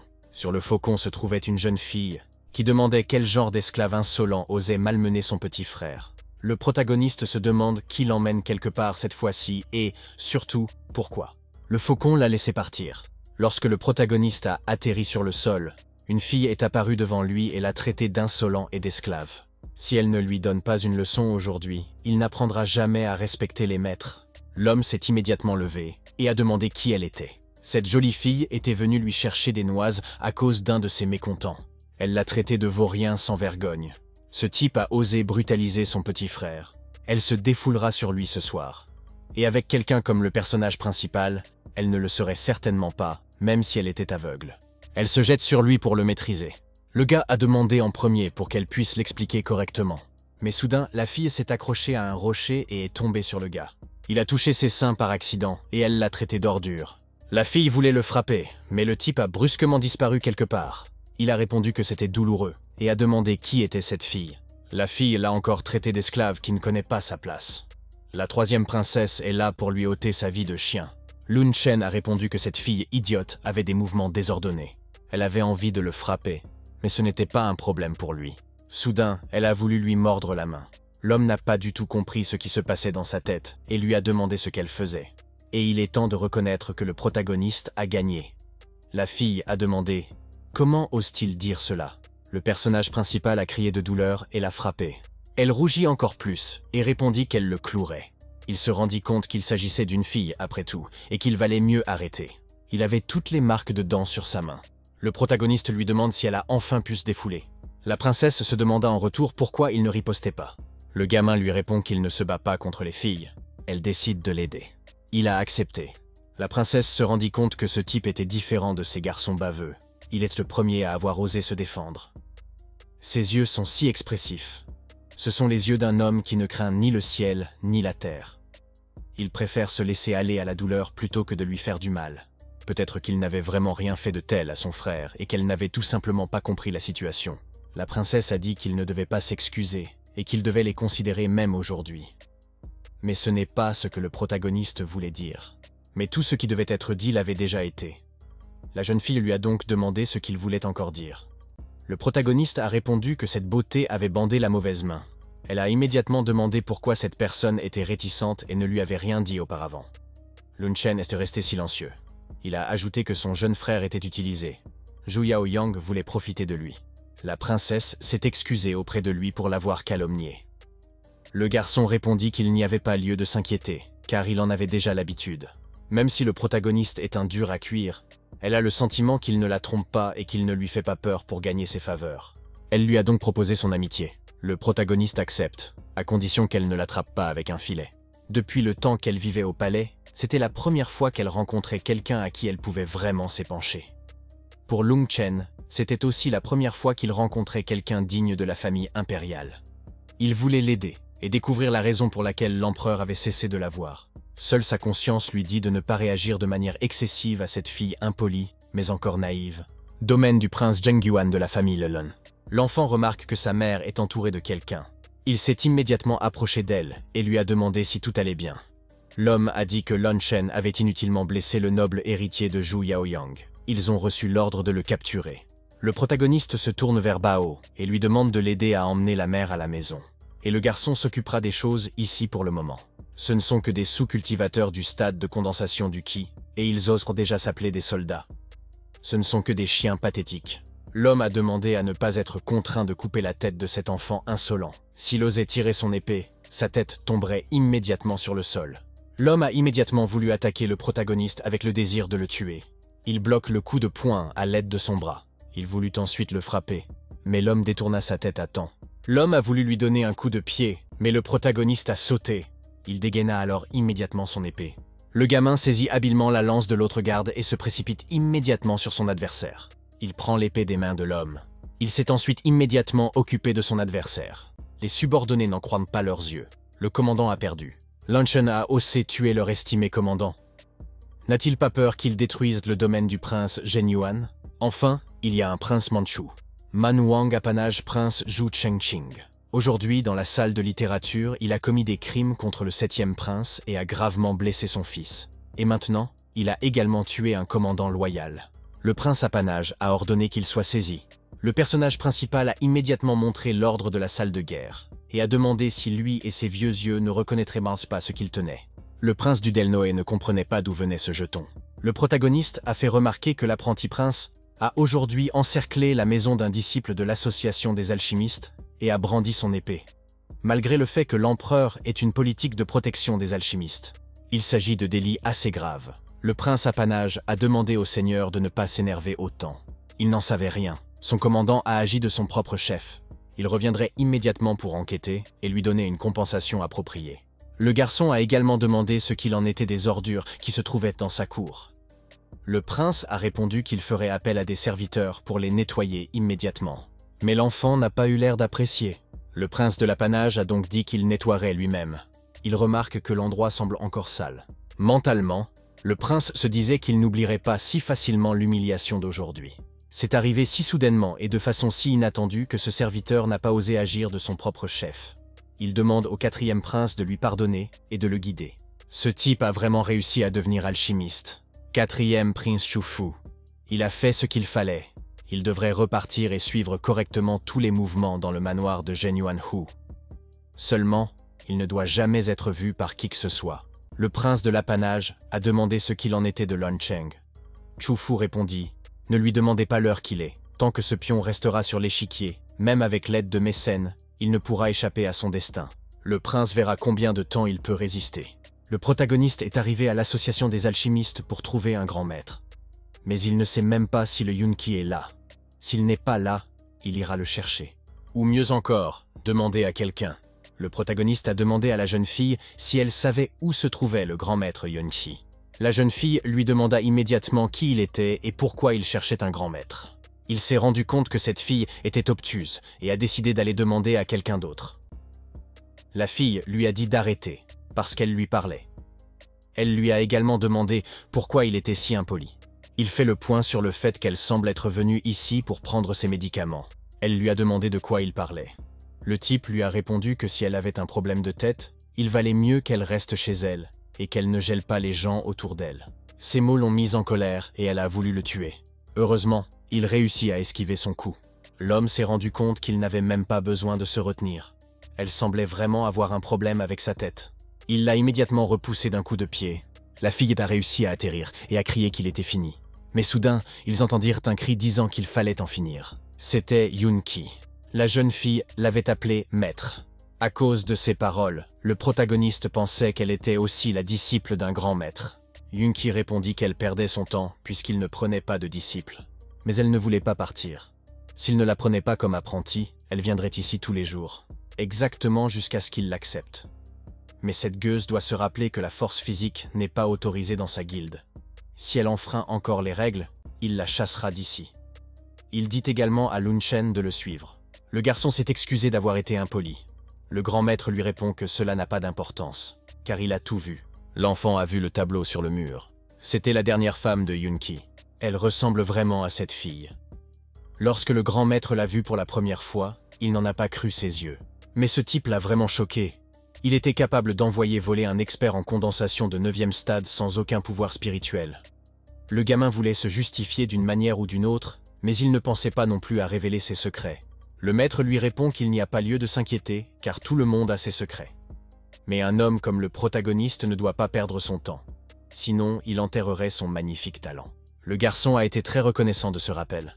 Le grand maître lui a également demandé pourquoi il était venu ici. Il aimerait acheter des ingrédients à crédit auprès de la guilde et, une fois qu'il aurait réussi à créer une pilule, il la rembourserait. Le grand maître s'étonne qu'il puisse déjà créer des pilules. Le protagoniste a répondu qu'il aimerait demander au maître de l'instruire. S'il veut obtenir des ingrédients, il doit obtenir une certification. Le gamin a passé la certification et a obtenu un crédit de 2e classe. Les matériaux peuvent être payés avec des pilules ou de l'or. On entendait des cris pour qu'il meure. Il était clair que quelqu'un était en train de battre quelqu'un. Le type s'est approché de la foule et a demandé ce qui se passait ici. On lui a expliqué que l'idiot au sol avait construit une cheminée de 30 mètres de haut et qu'il aurait dû y avoir un puits. Bien que cette personne ne soit pas un cultivateur, elle possède une grande force. Le personnage principal s'est approché d'eux et leur a offert 100 pièces d'or. Les autres ont commencé à lui en vouloir et à se demander pourquoi il les dérangeait. Cela devrait suffire pour reconstruire cette fosse. Elles décident alors de partir, car le jeune homme a réglé l'affaire. Le protagoniste a touché l'homme battu et a répondu qu'il avait réglé l'affaire. Il ne s'attendait pas à ce que quelqu'un le sauve. Le protagoniste a calmé ce frère et lui a dit de se lever. L'homme le remercie. Lunchen a également entendu son estomac grogner. Le grand gaillard que le protagoniste a sauvé s'appelle Aman. Bien qu'il ait grandi pour devenir un homme si volumineux, il est comme un enfant en développement. Son cœur et son esprit sont purs. De plus, il n'a pas de famille. Soudain, un petit enfant manque de se faire écraser devant eux. Le protagoniste s'est immédiatement emparé de cet enfant. L'homme demande quel esclave a osé lui barrer la route. Aman les a défendus. Longchen lui demande s'il va bien. Aman a répondu qu'il allait bien. Un coup aussi fort n'a laissé qu'une marque sur son dos. Le protagoniste se demande également qui se trouve dans le chariot. En plein jour, il sème le trouble dans la ville. Le gamin a remercié Aman de lui avoir tourné le dos. Aman répondit que c'était son frère qui l'avait sauvé en premier, sans parler d'un seul coup. Même 100 coups ne suffiraient pas à exprimer sa gratitude. Le jeune homme a suggéré qu'il devait avoir faim et a proposé de s'arrêter dans un magasin. Longchen est touché par la propreté et le sens du devoir de l'Aman. Bien qu'ils viennent à peine de se rencontrer, le personnage principal sait déjà qu'ils sont destinés à devenir amis. La capacité d'Aman à se remplir l'estomac a fait pleurer le protagoniste. Mais cela n'a pas empêché la lune tchétchène de garder Aman. 3 jours plus tard, le domaine de la famille Moon, un subordonné est venu le voir. Elle raconte qu'il n'y a plus rien dans le manoir pour se réconforter. La maîtresse l'a envoyé vendre ses bijoux pour acheter de la farine. Le garçon se rendit compte que l'Aman avait tout mangé. Il lui a remis un sac d'argent et lui a dit d'aller d'abord faire des courses et qu'il passerait ensuite. Le protagoniste a pris les pilules qu'il fabriquait depuis quelques jours et s'est rendu à l'association des alchimistes. Après avoir remboursé son emprunt pour les derniers ingrédients, il a vendu toutes les pilules restantes à l'association et a reçu plusieurs millions d'or. Elle a également remarqué que Bao l'attendait près du domaine du prince apanagé Zhengyuan. Le garçon se demanda si quelque chose n'allait pas puisqu'elle l'attendait ici. La jeune fille répondit que Monsieur Shi était venu récemment l'inviter à un banquet à la maison de réunion héroïque pour célébrer son passage au niveau de condensation du QI. Il lui a répondu qu'il partait immédiatement. Il lui a également remis une carte sur laquelle figurait 2 millions et l'a chargé de gérer les finances de la succession. Il a également ordonné de racheter les bijoux que Mère avait précédemment vendus, même si le prix était décuplé. Et avant d'aller au festin, Lun Chen s'occupe d'Aman pour le présenter à ses amis. Ils ont tous mangé et bu ensemble. Soudain, le garçon s'est mis à crier qu'il ne voulait pas partager un repas avec de tels misérables, demanda l'homme, se demandant s'il n'avait rien entendu. Ils devraient en partir d'ici maintenant. Ils se sont reconnus. L'homme brandit son fouet et les traite de voyous. Shufeng lui demanda comment il avait osé venir à son festin et faire du bruit. Mais cet homme n'a fait que le tromper. Cet homme voulut immédiatement tuer Shufeng, mais le protagoniste l'a défendu. Mais quelqu'un lui a donné un coup de pied. Par la suite, l'homme qui conduisait le chariot à ce moment-là a voulu tuer le protagoniste. Soudain, Aman a crié. Comment ose-t-il s'en prendre à son frère Moon? Lun Chen ne pensait même pas qu'il possédait un pouvoir aussi énorme et destructeur. Cependant, son adversaire est un expert en condensation du QI. Il n'y a aucun moyen pour eux de s'en sortir. Il semble que la seule chose qui puisse les sauver soit la pilule d'explosion d'énergie. Cette pilule peut augmenter la force du bénéficiaire de 3 niveaux. Cependant, elle a un effet secondaire important. Soudain, d'autres personnes sont apparues, et ont dit à tout le monde de rester à leur place. Le 6e prince Chuyang demanda ce qui se passait ici. Le prince du Grand Empire, Xiaxia Chanfeng, dit « Est-ce vraiment ainsi que leur empire traite un invité ?» Le gamin a répondu que ce type avait les yeux d'un chien aveugle, et qu'il avait donc décidé de lui donner une petite leçon à la place de son maître. Chuyang lui demande qui il est. Lun Chen se présente. Bien que ce soit la première fois que le prince du Grand Empire se trouve dans la capitale, il a déjà entendu parler de ce type. Le directeur a donc demandé à frère Lun de lui faire une faveur et de boire quelques verres avec lui. Lun Chen s'est excusé et a expliqué que ce jeune avait déjà trop bu. Il a donc décidé de partir. Il a également annoncé à Aman qu'il partait. Changfeng attend avec impatience leur prochaine rencontre. L'homme demanda au maître pourquoi il ne lui avait pas permis de tuer le jeune homme. Le prince du Grand Empire l'avait emporté pour qu'il n'oublie pas le but de leur visite. Laissez-le donc vivre encore quelques jours, demanda Lun Chen en se demandant ce que c'était. Lorsqu'il a vu que cet homme était sur le point de frapper frère Moon, sa tête a bourdonné et il s'est précipité en avant. Le protagoniste a touché sa main et s'est rendu compte qu'il n'avait que 4 méridiens. Et c'était comme si toutes les cellules étaient en anabiose. Il ne comprenait pas comment cela était possible. Le protagoniste a demandé à Aman s'il avait mangé quelque chose qui lui donnait un surplus d'énergie. Aman a répondu que c'était du bœuf. Lun Chen a demandé quelle quantité il pouvait manger à la fois. Il a d'abord parlé de 50 kilos. Le protagoniste a demandé si c'était suffisant. Puis Aman a ajouté un taureau. Le protagoniste lui a dit de dire la vérité. Ensuite, Aman a parlé de 5 taureaux. Lun Chen lui a demandé s'il était sûr. Il a admis qu'il n'avait jamais complètement mangé de taureau. Finalement, le type a décidé de lui acheter une ferme et il a pu se saouler. Aman a remercié son frère. 7 jours plus tard, le domaine de la famille Moon. Soudain, il s'est mis à cracher du sang. Il remarqua également que 3 tourbillons d'énergie étaient apparus dans le Dantian. Il supposa qu'il était capable de recréer le Dantian. Il décida donc de continuer et de vérifier à nouveau par la suite. Il voulait déjà faire passer la pilule. Mais soudain, il vit Chu Yao s'approcher de lui. Elle vit qu'il était assis sans rien faire et lui proposa de partir ensemble, de se promener dans les montagnes de l'élan. Lorsqu'une telle beauté s'invite chez lui, le ciel lui-même le punirait pour avoir refusé. Cela lui fait plaisir, mais elle continue à le traiter de flatteur. La jeune fille remarqua également qu'il était préoccupé par quelque chose. Il répondit qu'il avait besoin d'apprendre une technique de haut niveau, mais il n'y avait pas de technique. La jeune fille proposa son aide, car elle maîtrisait parfaitement 13 types de techniques de haut niveau. Mais à son regard, la jeune fille comprit qu'il doutait d'elle. Lun Chen a répondu qu'il ne doutait pas, mais qu'il ne croyait pas. Chu Yao décide de tout lui montrer. Elle l'a attaqué. Le garçon s'est couvert la bouche. Chu Yao se demande pourquoi il n'a pas esquivé. Le gars a expliqué que s'il se baissait, elle ne frapperait pas. Et ça n'aurait pas été intéressant. Ce type est un imbécile, c'est sûr. Soudain, elle s'est accrochée à lui, lui disant qu'il se sentait si bien à ses côtés. Le protagoniste ne s'est pas rendu compte de ce qui se passait. Il décida de changer de sujet et de reparler des techniques. Le garçon se demandait si ce qu'elle avait dit à ce sujet était vrai. La jeune fille a répondu que c'était vrai, et que s'il n'y croyait pas, il n'avait qu'à regarder. En utilisant la technique, elle a frappé l'arbre. Chu Yao a balayé que cette frappe s'appelait « nuages ardents ». Il a demandé la permission d'examiner son corps. La fille a répondu qu'ils venaient de se rencontrer, après tout. et a demandé s'ils étaient bien pressés d'en finir. Le type aboya ce qu'elle imaginait là. Il voulait juste inspecter son tribut Tian avec la puissance spirituelle. Lun Shen découvrit que le Dan Tian Chu Yao avait également été modifié par quelqu'un. De plus, elle ne le savait pas elle-même.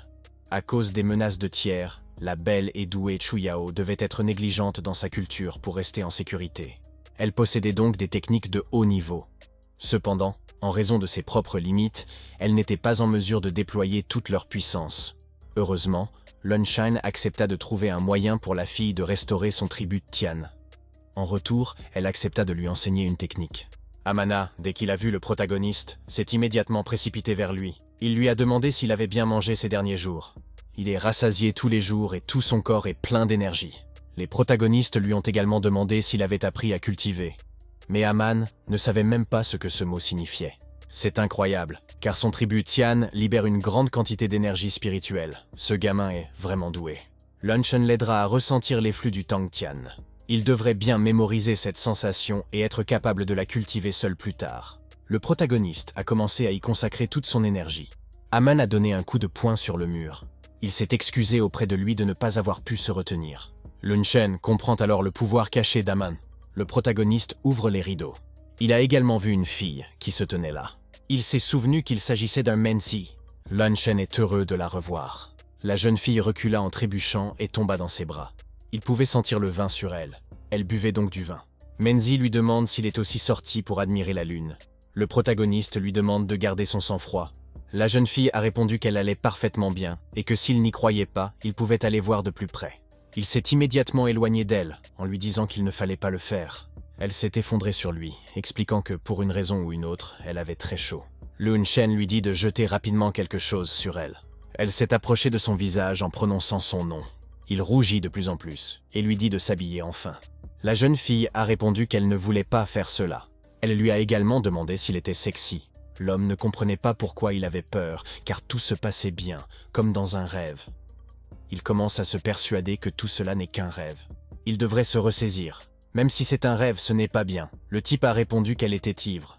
Elle a demandé à l'homme de l'aider. Il lui a demandé ce pourquoi elle avait besoin d'aide. La jeune fille commence à se déshabiller de plus en plus. Il a regardé tout cela en rougissant. Mais soudain, il s'est réveillé. Il ne comprenait pas pourquoi il refaisait le même rêve. Il s'excusa également auprès de la jeune fille et lui dit qu'il ne voulait pas la déshonorer. Elle devait l'attendre, car il tiendrait bientôt sa promesse. Le pavillon intérieur du palais. Le seigneur a été informé qu'il n'y a pas de nouvelles de Zhen Yuanhu. Lun Tianxiao ne comprend vraiment pas ce qui est bon pour lui. Le quatrième prince, qui s'appelle Chu Fu, a ordonné que son fils soit tué. Peut-être que cela le fera revenir à la raison.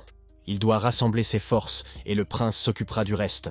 Lun Shen continua à s'entraîner. Il avait considérablement renforcé les boucles du Dantian et avait déjà atteint la 7e couche. Il a été abordé par un garçon qui lui a demandé s'il était le jeune maître de la famille de la Lune. Le protagoniste a répondu par l'affirmative. Il s'avère que ce garçon est l'un des intendants du Thérème nuageux. Sur ordre du chef du théorème du nuage de Fen, il lui a remis une invitation. Ils demandent au seigneur d'assister à leur vente aux enchères cette année. C'est la plus grande vente aux enchères de l'Empire. Le personnage principal a demandé s'ils avaient un catalogue de vente aux enchères. Le type avait sur lui une liste des 10 derniers articles. Il y a repéré une denrée remarquable, à savoir l'herbe de fusion stellaire millénaire. Si le monsieur a des pilules, il peut aussi les vendre aux enchères. Le protagoniste a répondu qu'il viendrait à leur vente aux enchères après le festival des lanternes. Tout le monde parlait de sa beauté. Quelqu'un a dit qu'il était le premier bel homme de cet empire. Ses amis sont déjà là, eux aussi. L'impératrice douairière est arrivée. Après elle, le prince Xia Shangfang, la princesse Xiao Baichi et le grand maître Wei Tsang sont arrivés. Le grand maître du Yunqi était également arrivé. Il était évident que les relations entre le grand maître et Wei Kang n'étaient pas bonnes. Wei Kang dit que cela faisait longtemps qu'ils ne s'étaient pas vus. Yunqi lui demanda s'il avait décidé de voir le monde avant de mourir. Le festival commence. Tout le monde regarde la princesse avec enthousiasme. Ils ont dit que c'était la princesse qui était si belle. Le protagoniste a remarqué que Chu Yao n'était pas le même aujourd'hui que d'habitude. Shangfang voulait qu'elle soit sa soirée. Soudain, Chu Yao lui lance quelque chose. Il ne sait pas ce qu'il doit faire maintenant.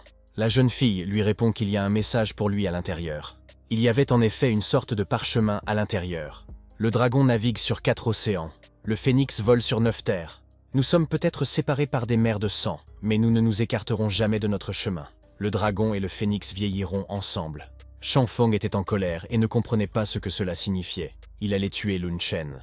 De plus, l'impératrice douairière lui avait promis cette fille. L'impératrice douairière ordonne aux gardes d'aider la princesse à descendre de l'estrade, car elle est fatiguée. Le grand maître proposa d'installer la princesse près de lui, car il pouvait la guérir. L'impératrice douairière l'en remercie. Wei Tsang dit qu'il a aussi préparé quelque chose pour la fête. L'impératrice douairière répondit que l'événement du grand maître devait être un beau spectacle. La princesse Beshi est précisément son apprentie, et aujourd'hui elle va leur présenter un spectacle. Le protagoniste a reconnu la même fille que celle qu'il avait rencontrée à l'association des alchimistes. Il s'avère qu'elle vient de l'empire du Grand Xia. Il a également mentionné le personnage principal qui était le disciple d'un grand maître du Yuan-Qi. Il semblait également vouloir que le personnage fasse preuve d'une vision intéressante. Lun Chen arrive immédiatement et leur demande conseil. Le prix sera le feu spirituel d'un léopard de feu de 2e rang. Le gagnant le recevra. Il salua de nouveau la jeune fille qui avait dû entendre son maître. Il s'enquit alors de la manière dont il pourrait s'amuser avec elle. Baishi répondit que s'il perdait, il s'agenouillerait et lui baiserait les pieds. Tous les matériaux ont été préparés et la compétition est sur le point de commencer. En fait, cette compétition a été bien préparée par les représentants du Grand Xia. Baishi a reçu les matériaux déjà traités. Le but de tout cela est de mettre Lun Chen dans l'embarras devant la maison impériale. Tous les gestes de la jeune fille étaient polis, comme s'ils avaient été mémorisés. Lun Chen était étonnamment lent à fabriquer, retenant la puissance du feu pour compenser les lacunes des ingrédients. 2 heures s'étant écoulées, les maîtres ont été invités à tout vérifier. Ils ont tous deux terminé en même temps. Les 2 pilules étaient de qualité moyenne. Cependant, la pilule de Lun Cheng appartenait au 3e stade de qualité moyenne. Le plus fort avait gagné. Ce Meng Chen les a encore trompés. Shang Feng avait entendu dire qu'il y avait une compétition de combat à venir et que leurs combattants aimeraient y participer aussi.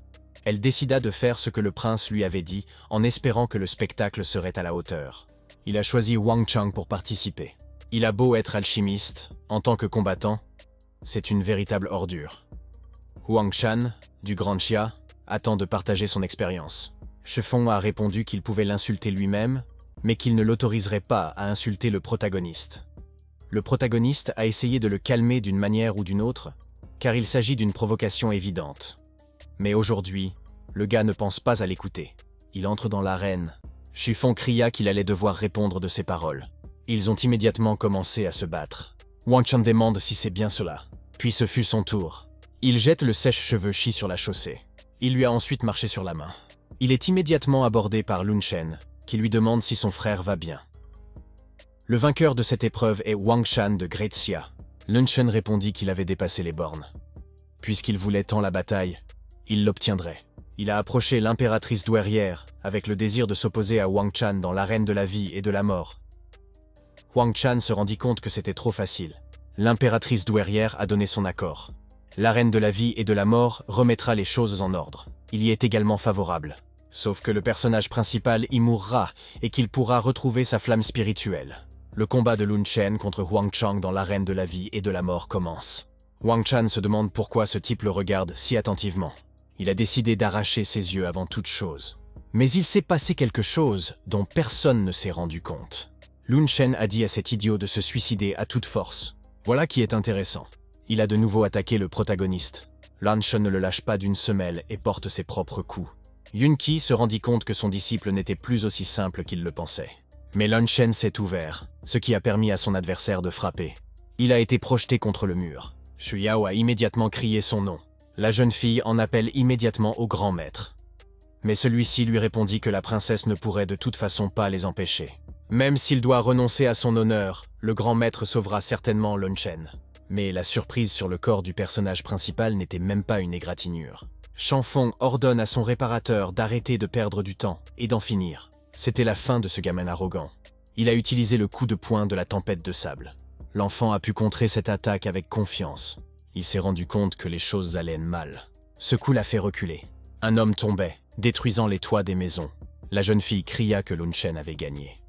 Mais le grand maître répondit que son adversaire n'avait pas encore fini. Il était encore en vie et disait que le morveux était définitivement fini maintenant. Personne ne s'attendait à ce qu'il devienne un loup-garou. Le personnage principal réalisa également que ce Wang Chang devait être un cultivateur de bêtes. Wang Shan le blesse, Long Chen l'a giflé, mais cela ne lui a même pas causé de dommages. Le cultivateur de bêtes lui a demandé s'il avait quelque chose à dire avant de mourir. Non seulement il est fort, mais sa vitesse est supérieure à celle d'un cultivateur ordinaire. Il rejette immédiatement le Lun Sheng. La princesse cria au maître de l'aider. Le grand maître répondit qu'il ne s'agissait que de griffures pour le Lun Shen. Ils cachent tous deux leur véritable force.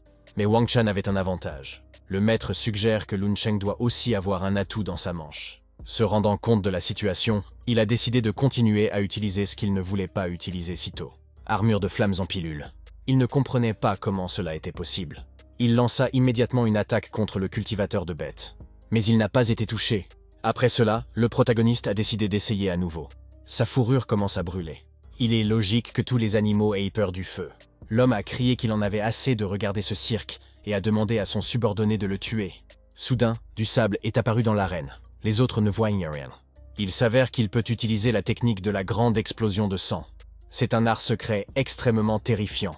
Mais le prix à payer est extrêmement élevé. Même si l'expert lui survit, la base d'autoculture s'arrête. Il ne pourra plus progresser jusqu'à la fin de sa vie. Long Chen est définitivement en danger. Mais on l'a arrêté pour lui demander où allait son frère. Yunqi le repousse. Wei Tsang a utilisé une sorte de technique sur lui. Sa main est devenue verte. L'homme a dit que Lun Chen allait mourir aujourd'hui. Mais le gamin n'est pas de cet avis et utilise la paume de la nuée de feu. Tout le monde regarde leur combat avec un réel intérêt. Étonnamment, le loup-garou a perdu. L'homme a compris qu'il était temps d'en finir. Mais il a été arrêté. Shang Feng dit à Lun Chen de laisser partir Wang Chan, et il lui donnera tout ce que le protagoniste désire. Est-elle prête à donner sa vie pour cela? Il était clairement en colère contre ce salaud pour ses paroles. Le grand maître remarque que l'homme prépare une attaque furtive. C'est comme s'il avait prévenu mentalement le protagoniste. Mais le gamin a remarqué l'attaque qui a jailli de son dos. Ce coup a achevé le loup-garou. Yunqi a poussé l'homme et lui a dit qu'il était très effronté. Une lance de dragon de feu apparut dans sa main. Une épée est également apparue dans les mains de Wei Tsang. Le gamin a compris qu'il s'agissait de leur arme spirituelle. Personne ne s'attendait à voir une bataille d'immortels ici. Il a cultivé pendant si longtemps, mais il est encore faible. Wei Tsang doit se souvenir de quelque chose. Mais c'est alors qu'une autre attaque se dirigea vers lui. L'impératrice douairière annonce la victoire de Lun Chen. Elle annonce également que le festival des lanternes est terminé. Elle emmène Chu Yao avec elle pour retourner au palais. Shang Feng déteste Long Chen. Ce gamin a ruiné tous ses plans et tué son fidèle général. Alors que tout le monde célébrait la victoire de Lun Chen, Shang Feng se souvint de cette disgrâce et du type lui-même.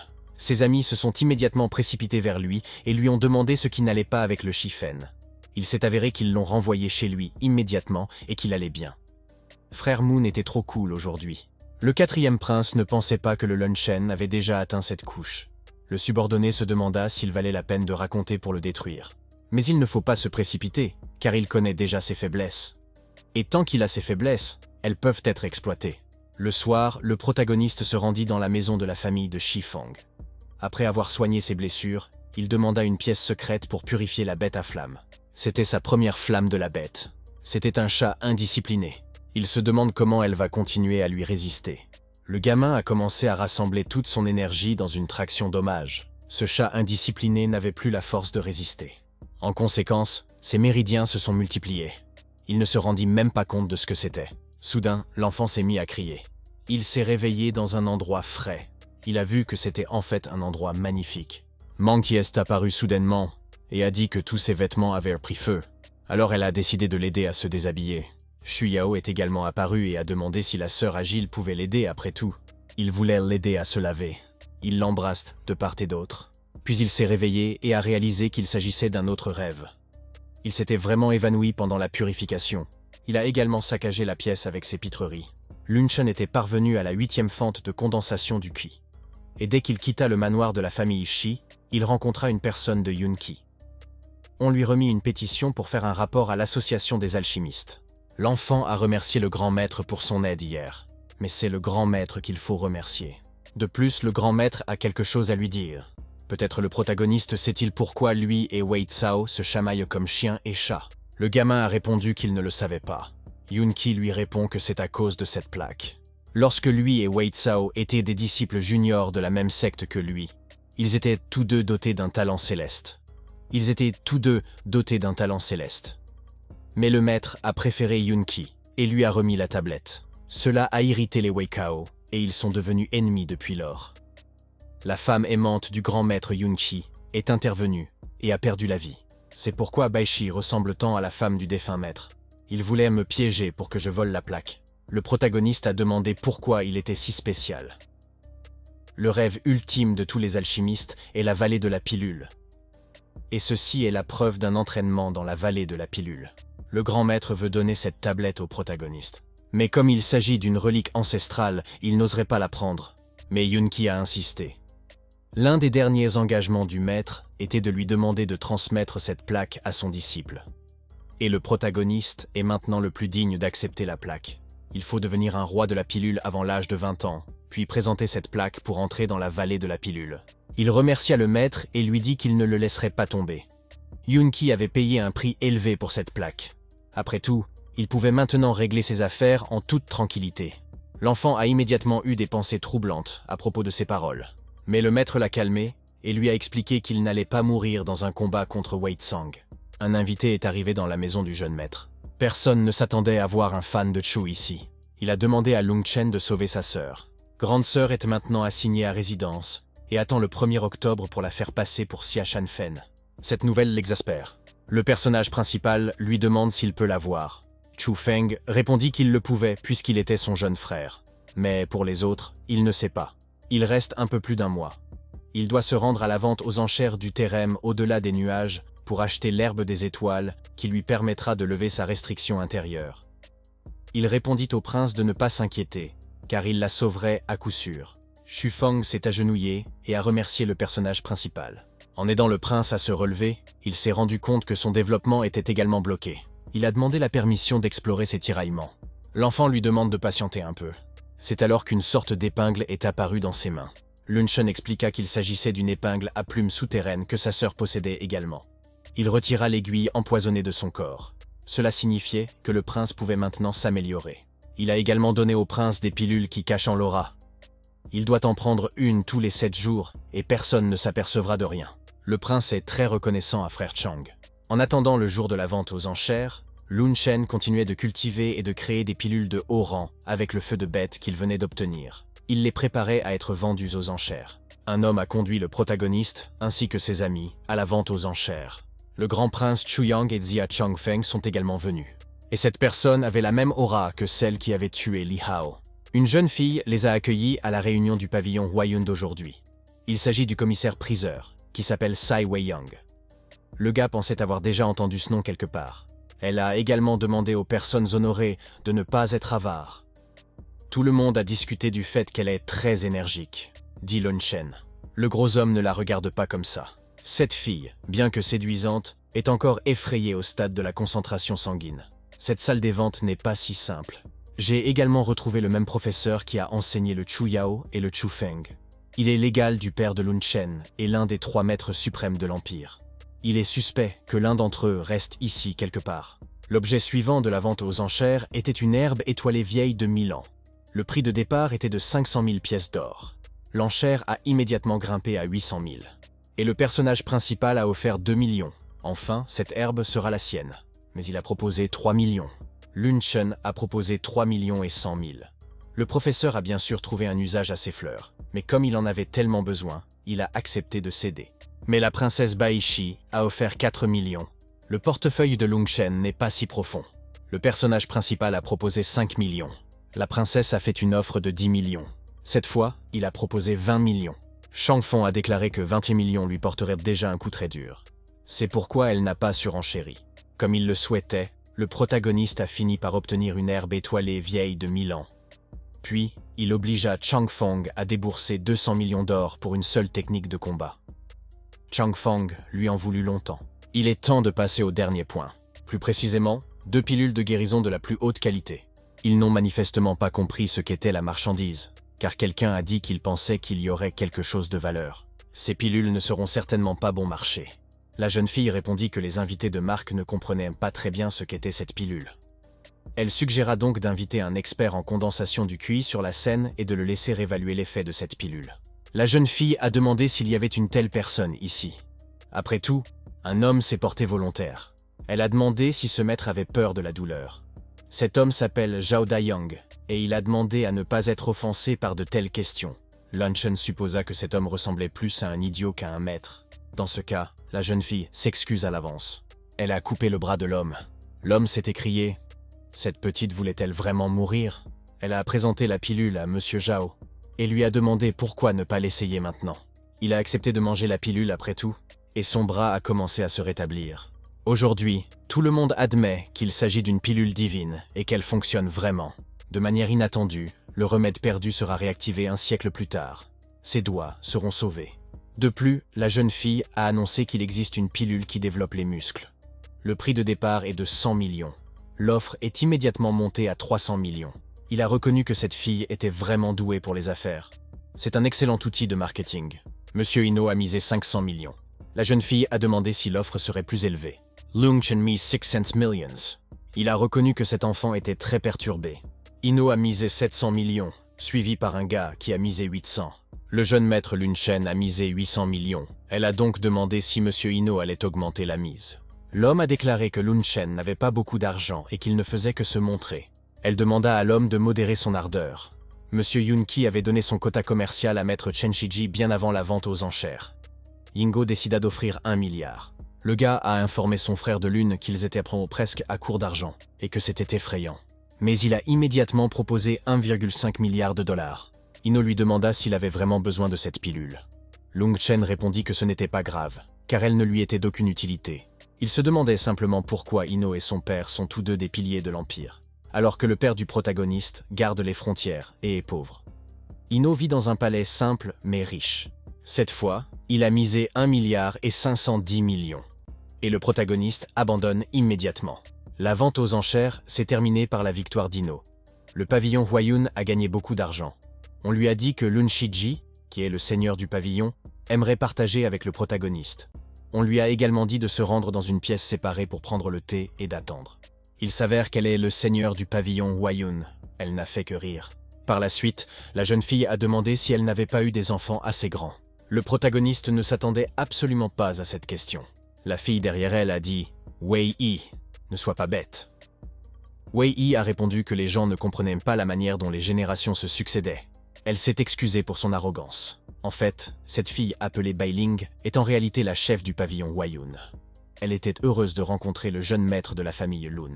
Le gamin était lui aussi ravi de la rencontrer et lui a demandé ce qu'il pouvait faire pour elle. C'est grâce au protagoniste que cette vente aux enchères a été un succès.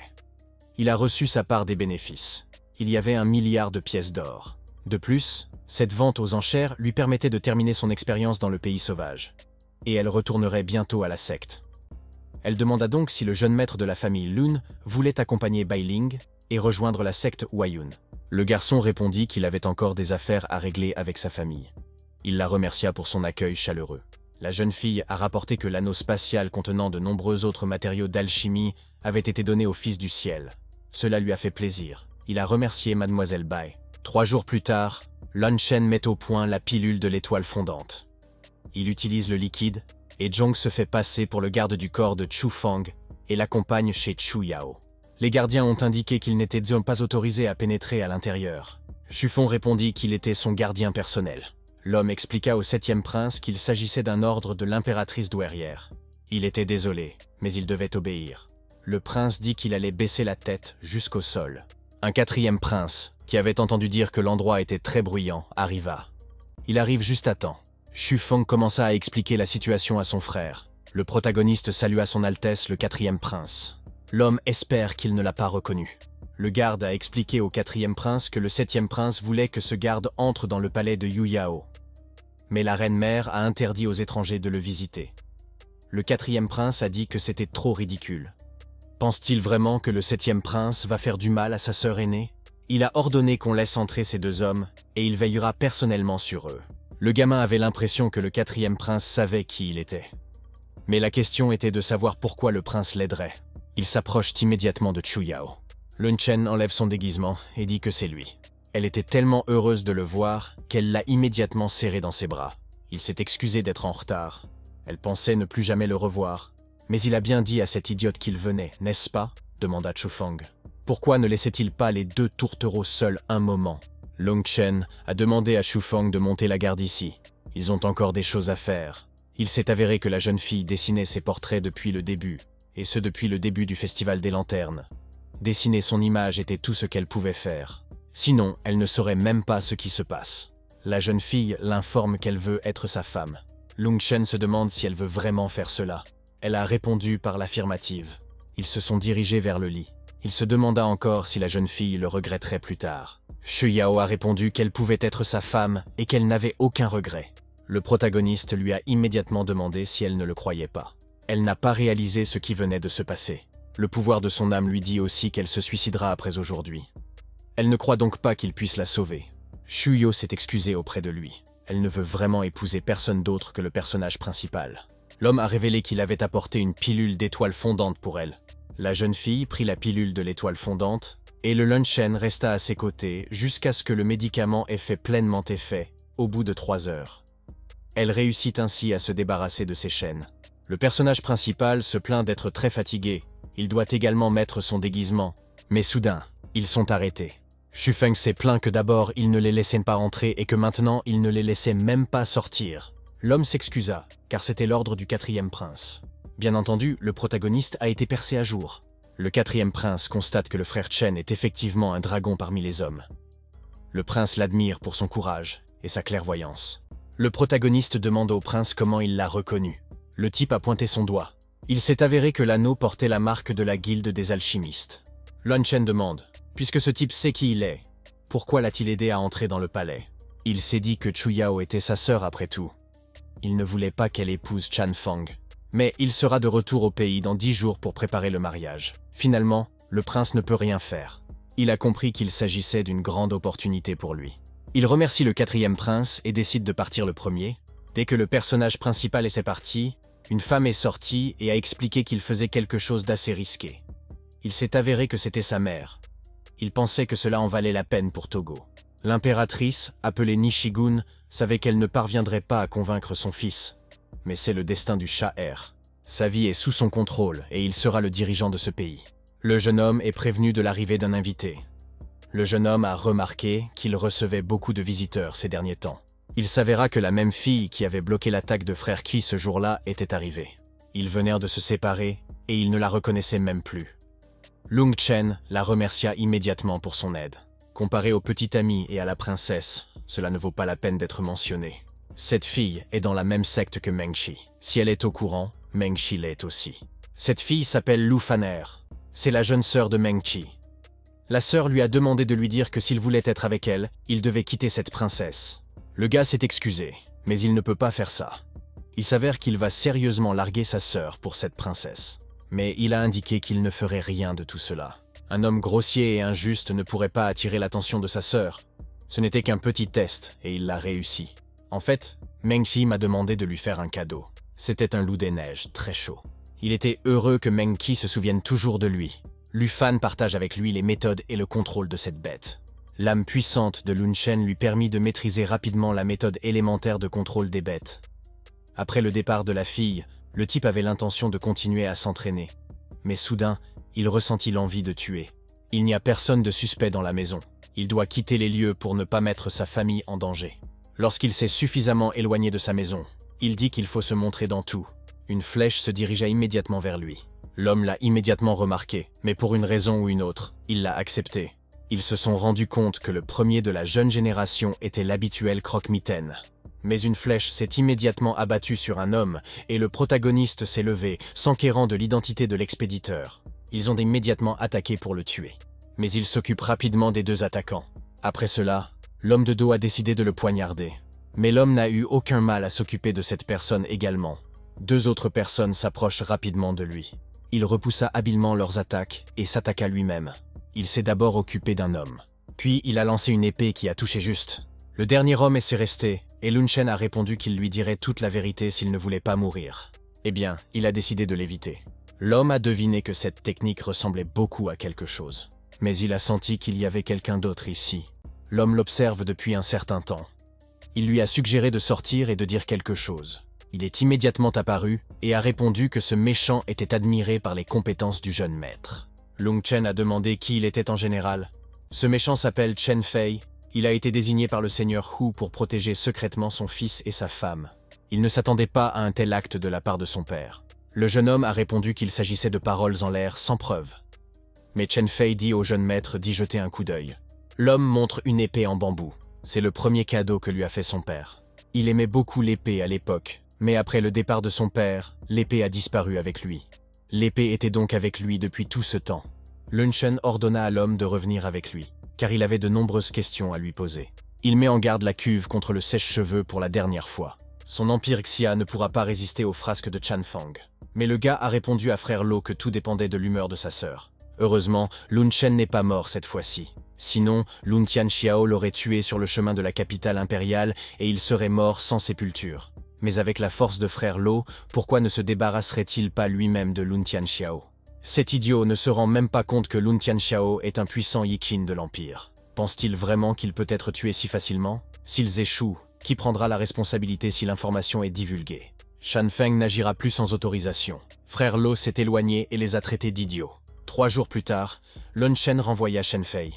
Il lui donna également beaucoup de nourriture pour augmenter la force de l'armée.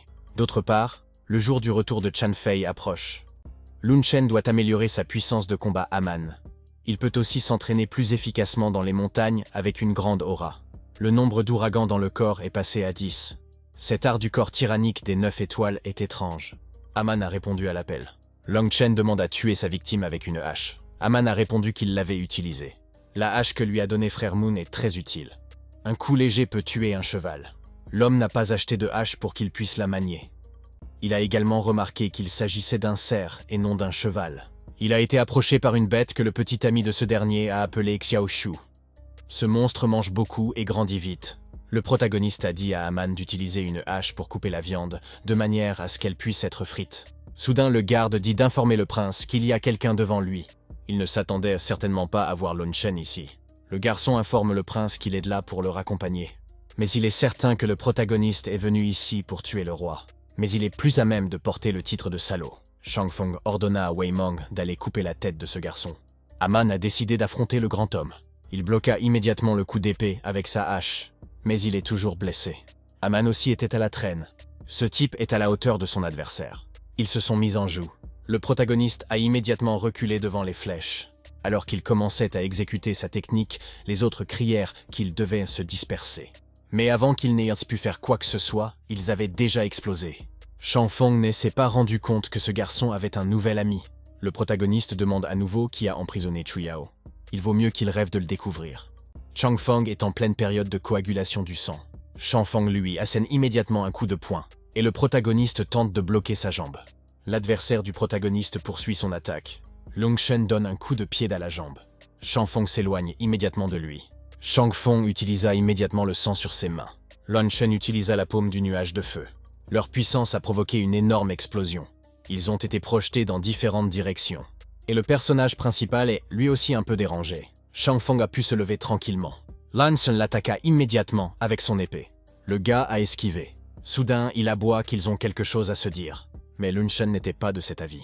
Il n'a certainement pas besoin de négocier. Ces deux-là avaient l'air d'aller bien aussi. Aman n'a pas été blessé le moins du monde par un tel maître. Lun Shen s'est également joint à leur combat. Pendant ce temps, quelqu'un les observait déjà. Il remarqua que c'était ce qu'on attendait du fils de Lun Tianzhu. On aurait dit que c'était la première fois qu'Aman tuait quelqu'un. Long Shen demanda au garçon s'il allait bien. Il a répondu qu'il était au complet. Tant que frère Moon pense qu'ils doivent mourir, ils doivent mourir. C'est une réalité brutale de la vie. Dans cette situation, il a été décidé si eux ou ceux qui les avaient attaqués vivraient. Il n'y avait donc pas de choix possible. C'est alors que le protagoniste a remarqué Lino. Il a fait remarquer que la jeune génération est intimidante. Le protagoniste devine qu'il a été envoyé par le 4e prince. Ino a été vaincu par le père du protagoniste et a perdu son doigt avant que la vente aux enchères ne reprenne. C'est pourquoi il voulait aussi voir le visage confus de Lun Tianxiao. Ino n'est pas digne d'être aussi célèbre que son père. Il devrait arrêter de dire des bêtises et se concentrer sur le combat. Le gars voulait aussi le frapper. Mais Ino apparaît brusquement derrière lui. Il l'a ensuite poignardé dans le dos. Il était prêt à tuer le protagoniste. Mais Aman l'en a empêché. Il s'est rendu compte qu'il ne pouvait pas s'en sortir avec cet homme. Ino l'a repoussé. Le Lun Shen s'est immédiatement jeté sur lui. Mais l'homme le blesse avec son coup de poing. Ino lui a ensuite demandé s'il connaissait la différence entre les deux. Rassembler le QI, pour restaurer le QI, c'est restaurer le pouvoir de coagulation. Le royaume du Yijing est une combinaison des deux, qui est 100 fois plus puissante. Le garçon reconnut qu'il avait raison. Bien qu'il ait pu détruire le royaume de la coagulation sanguine forte, le royaume de Yijin était en effet meilleur qu'eux de plusieurs grades. Le royaume de Yijin était en effet meilleur qu'eux de plusieurs grades. L'homme a répondu qu'Ino avait raison, mais qu'il n'avait certainement pas pu voir cette réception. Il s'est écrasé au sol. Le contrôleur a alors crié à Aman de le suivre rapidement. Ce gamin a mis en place un voile de bas niveau. Aman a crié où ils allaient. Le personnage principal lui a simplement dit d'accélérer et de le suivre. Mais derrière Aman arrive Ino, qui dit qu'il ne va nulle part. Elle l'a immédiatement frappé avec son épée. Ino ne comprenait pas de quoi étaient faits les os de ce garçon, ni comment il pouvait même bloquer une épée. Aman cherchait à contrer avec un coup de poing, mais l'homme a réussi à l'esquiver. Après quoi, il a fait tomber Aman de ses pieds. Ino a crié que si Lun Chen a encore du courage, qu'il vienne ici. Il récompensera le protagoniste. Il a immédiatement remarqué que quelque chose avait commencé à voler vers lui. Il cria qu'il allait détruire Lun Chen. Le protagoniste ne peut peut-être pas le battre, mais il peut facilement l'humilier. Soudain, il remarque un singe assis sur la même branche que lui. Ses cris ont permis de le localiser. Ino l'a également entendu. Il s'est immédiatement précipité vers le son. Le gars a essayé de bloquer son épée une fois. Soudain, Ino sentit le poison. Mais il n'était pas tout à fait sûr qu'il s'agissait du même poison. Le garçon confirma son intuition. Il a traité le personnage principal de salaud et il voulait enfin en finir. Mais l'aura empoisonnée affecte le cœur. Et le protagoniste s'est immédiatement demandé s'il avait un antidote. Ino a crié qu'il allait mourir aujourd'hui. C'est exactement ce qu'il doit savoir. Il libère son pouvoir. C'est l'attaque qui a frappé le protagoniste, ce qui l'a fait tomber dans la rivière. Ino se rendit compte qu'il devait se purger du poison. Soudain, il s'est réveillé. Il a également remarqué qu'un monstre l'observait. Après quoi, un rugissement se fait entendre. Lun Chen ne le déçoit pas du tout. Il l'attendait depuis longtemps et avait préparé un thé parfumé. Le type a demandé si le prince savait avec qui il était. Le 4e prince a répondu que ce type était venu ici pour le tuer. Mais il ne peut pas tuer le prince. Shang Feng est mort de sa propre stupidité, et il a besoin d'un nouvel allié. L'homme lui demanda ce qu'il attendait de ce prince. Son plan avait été mis en œuvre depuis que sa mère avait épousé Feng Ming. À l'origine, il n'était qu'un pion. Son plus gros problème est Lun Tianxiao, et il a un moyen de le résoudre. L'homme a demandé quel était le plan, et le prince lui a dit de le regarder. Il s'étonne que cet homme sache communiquer avec les sauvages. Le prince est le vainqueur. Long Chen a tué Chang Feng. C'est tout ce qu'il peut faire pour l'amitié de Xiaguo. Et le manoir des Lan a été détruit à juste titre. Il a coincé Lun Tianxiao contre le mur. Et le moment venu, tirer sur le Xiao semble être confronté à un choix. L'homme blond lui demanda quelles étaient ses conditions.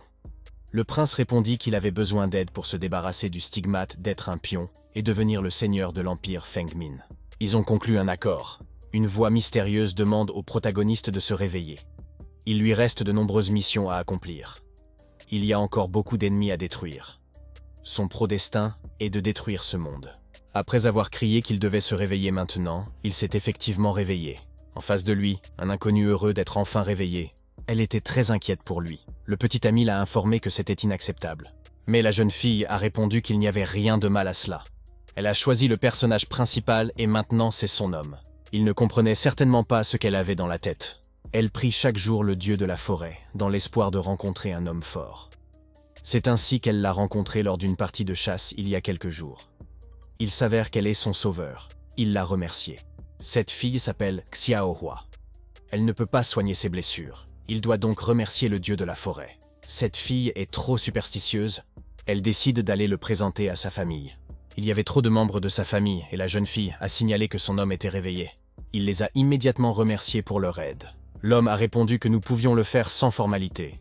L'oncle espère simplement que Xiaohua et lui auront beaucoup d'enfants forts. Grand-père a suggéré de manger du porridge. Le gars a demandé pourquoi ils ne mangeaient pas de viande s'ils avaient chassé récemment. Xiaohua explique que le maître, ainsi que le reste de la viande du village, a été sacrifié au dieu de la forêt. Il se demanda, puisqu'il avait été accepté en sacrifice, s'il s'agissait bien d'un dieu. Pour sauver Lun Chen, les chasseurs du village ont dû sacrifier 10 monstres. Lun Chen est curieux de savoir qui est ce dieu cupide. Xiaohua et lui partent lui rendre visite.